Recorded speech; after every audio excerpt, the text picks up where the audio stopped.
All right, this is take two because the first video went on for 15 minutes and I was yelling so much that I just peaked it because I was angry, and so the audio was no good. So we're doing this all over again.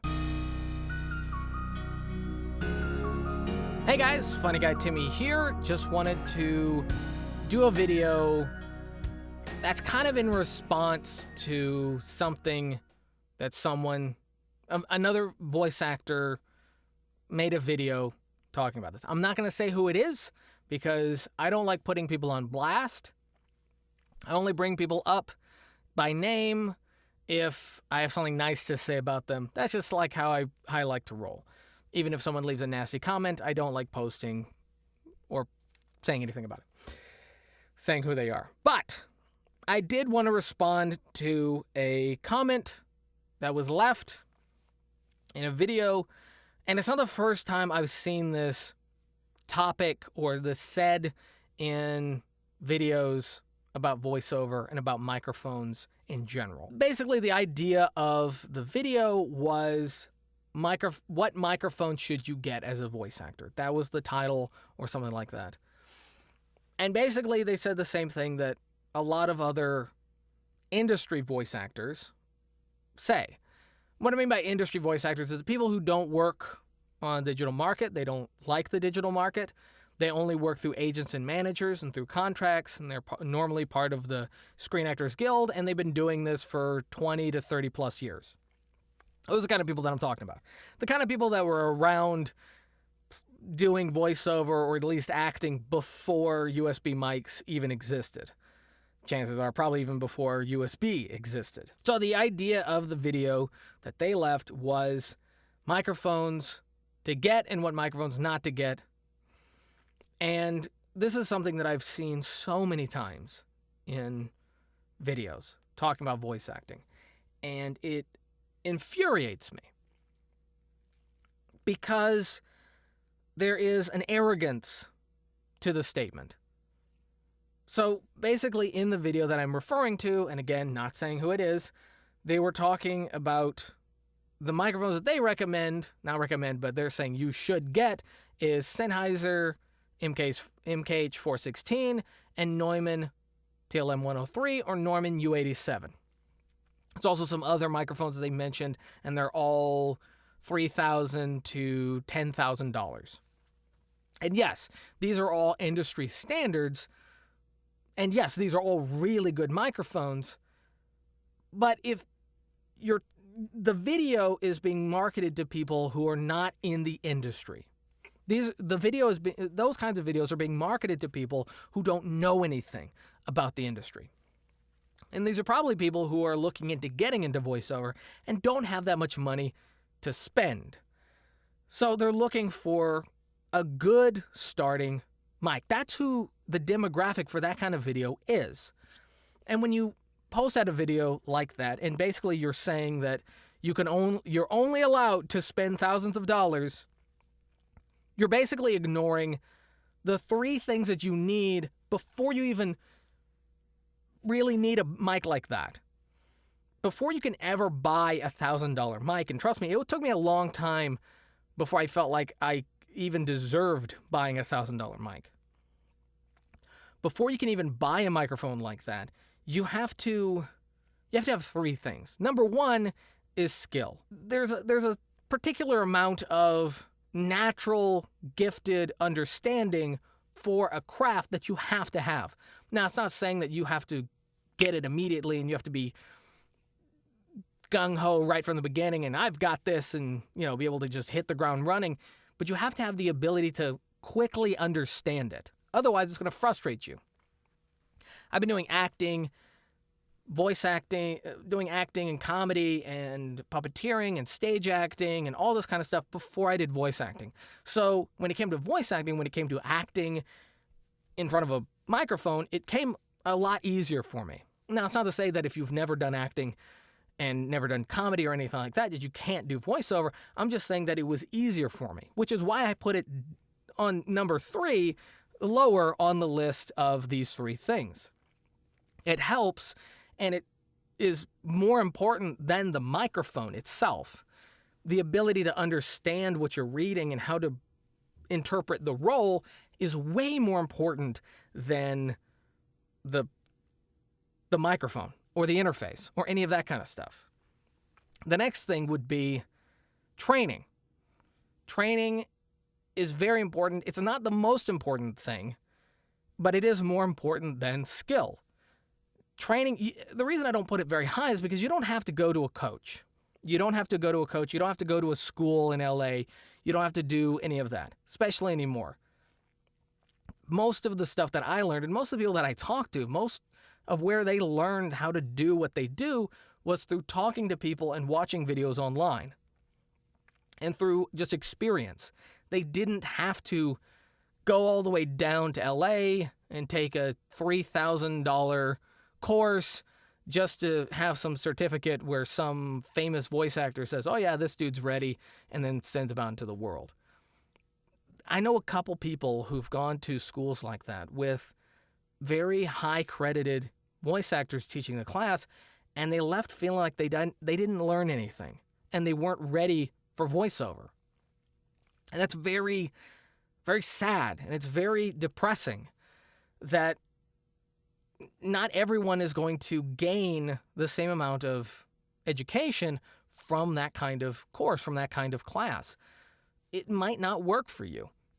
You need some kind of training, whether you go and watch videos about it or you go to a class. You need some kind of training.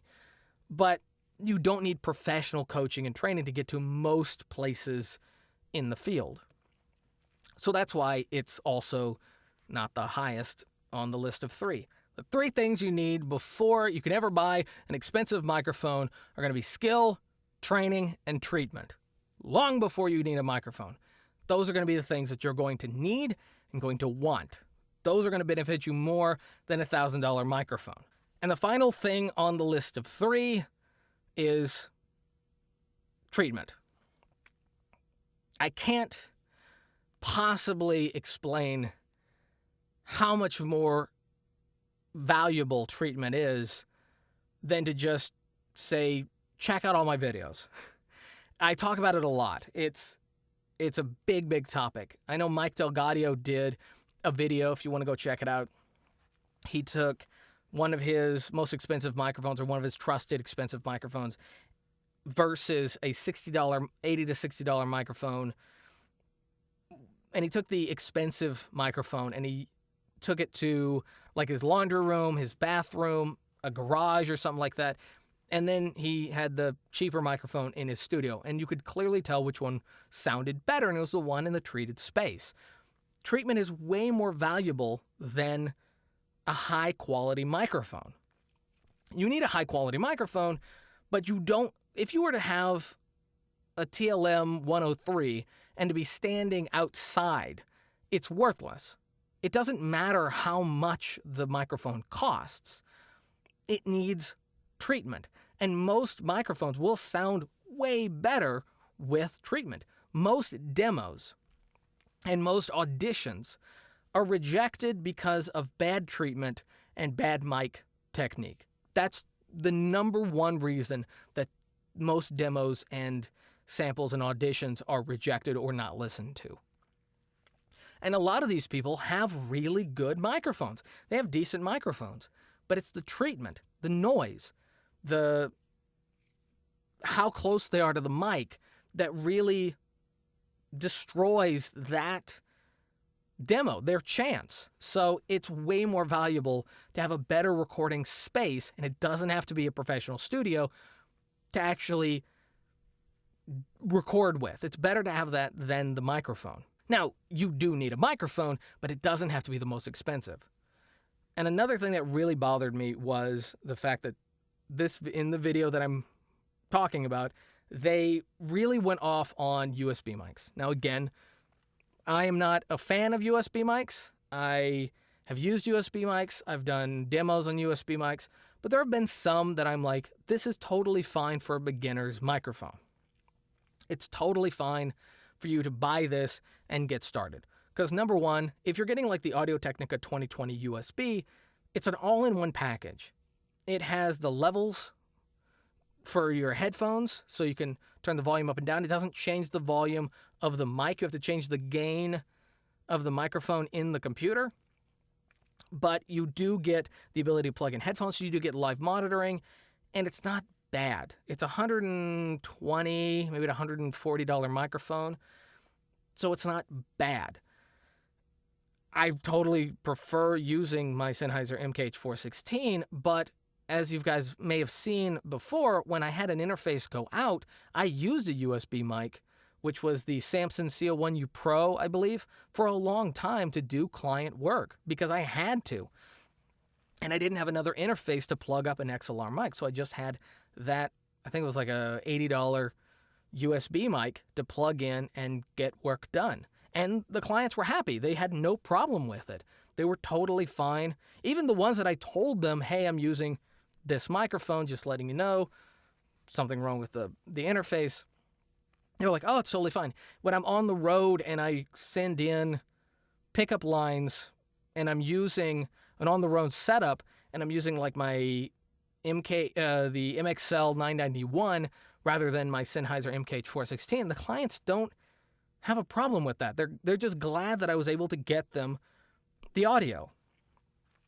The reason that I guess there is an industry standard is there are a lot of studios that do use the MKH416, U87, TLM103 on a regular basis. And they are heavy-duty workhorses, and they are respectable microphones. I'm not shaming those microphones. They are the kinds of mics that people want to upgrade to. The reason that they have those as an industry standard is because it's an industry standard. What that means is other studios have it. Other studios bought the same microphones. Other studios are working with the same microphones, same kind of preamps, same kinds of interfaces, all that kind of stuff. The benefit of that is you can match people's audio more easily. That's the whole point of having these microphones. It's not because they sound better. It's because it's easier to mix and match audio together with different studios. That's also why sometimes a client will want you to go into a studio to do recording. Or when they're doing a series, they prefer to have all their voice actors in one studio so they can record them all on the same microphone. Otherwise, it may sound different. Now, if the engineer knows what microphone they're using, they can mix and match more easily. If everyone's using a different microphone, it's all going to sound different, which is one of the reasons that there is an industry standard. It's not because they sound better, even though they do sound better, but that's not the reason. The reason is because it mixes well together. It's like if you were to use different cameras for the same film. People prefer to use all the same cameras when shooting a film. So that way, the footage pretty much mixes and matches and the colors all basically look right. Even if they had like $1 million cameras, using two different $1 million cameras, they're probably not going to want to do that. They're going to want to use the same model, the same brand, and the same lenses so they get the same image. It's the same thing with microphones. It's not because one camera is better than the other. It's because they want them to match. They want them to mix together. I've had a couple clients come to me, ask me to record people's audio in my studio because they wanted all of the people to sound the same. They wanted all of the voice actors to sound the same. That's why. That's the whole reason why. And it's another reason that it is a good idea to get an industry standard, but it's not important. It's not the most important thing. And the whole point of this really long rant is really because I don't want anyone to think that they have to spend life savings or retirement money or what could have gone to their kids' college on a really expensive microphone just so they can get started in voiceover. In order to get started, buy what you can afford easily, what you can easily afford. And if it's a USB mic, get a USB mic. Learn what you need to learn using the USB mic, get better at it, get better at your technique, get better at treatment, and then as you go on, upgrade the microphone. If you had $1 million, let's say money was no object, and you could go into a class, learn everything that you wanted, build a studio, then yes, buy an industry standard 1,000+ microphone. If that's what you had to work with and you were confident and knew that you could make money, do that by all means. But for the people who are starting out, it's more about their budget and what environment they have to work with and what they personally sound like, which is why I've spent so much time on that issue. All my videos have been, in the past couple years, have been dedicated to helping people understand certain things. It's not a showcase of the mic. It's not about the microphone. It's more about, this is the kind of situation I'd use it in. This is how much it costs. These are the flaws that it has. What do you think? How does that work for you? Does that work for you? That's more valuable than just going out and buying a really expensive microphone. I've owned expensive microphones, but there are some microphones that I've just gotten rid of because they just didn't sound good on my voice. And I've kept cheaper microphones because they did sound good on my voice. Do I think the Audio-Technica 2020 USB sounds good on my voice? Not really. Mostly just because it's sharper and it's more sibilant. So my voice, being really sharp and sibilant and higher pitched, doesn't sound good on it, as opposed to the MKH 416. No, the MKH 416. It sounds better on me because it's bassier. It has a broadcast sound, so it complements my sibilant voice. So that's the only reason I wouldn't use this microphone. There are USB microphones that I would use if I had to, easily. If I was like, oh, this is all dead, this is all gone, you can't use it. All right, well, I'll go get that, and that's fine. I'm like, this is all I have to work with? Yeah, totally. It's not a problem. It's not a problem. It's not that big a deal. And if you see videos like that, know that I don't want to say that any of those voice actors are giving you bad advice. There's a little bit of good advice in what they're saying. You do need to, at some point in your career, if you're trying to take it seriously, upgrade to more industry standard microphones. But those aren't the microphones you need to buy out of the gate. You don't need to go out of your way to buy those microphones because chances are you'll spend all of your money on the microphone, less on the interface, and nothing on the treatment. And then you're not going to get any money for doing work. You're not going to get paid. You're not going to get any demos. You're not going to get any clients. It's basically going to be a waste. And you're not going to get to actually move forwards with your career all that quickly with what you have. I always recommend treatment, microphone, interface. I mean, interface is a little bit more important than the microphone. I mean, if you have the microphone, you can't really... They basically have to go together. I mean, you can't just use the microphone on its own. But there are smaller interfaces that you can use with the microphone, and it'll basically sound the same as a larger interface. It's just some interfaces have higher ceilings and lower floors and better compressors and stuff like that, and you can do EQ on them. So the microphone is actually more important than the interface. But this is a really, really long video. It was very much a rant. I really don't like those videos. It's very deceptive. Watch as many videos as you can. Like I always say, if it's something that all the voice actors basically agree on, then it's probably really good advice. If it's something that a lot of the voice actors, like there's like a divide, find out why the divide exists. Find out why there is the argument, why there is the issue. Most of the time when it comes to USB mics, it's because a lot of the people that are saying that they don't like USB mics are either saying that because they've been told that USB mics suck and they haven't actually tried them. I've tried a lot of them. Or it's people who have been in the industry for a really, really long time and kind of hate technology.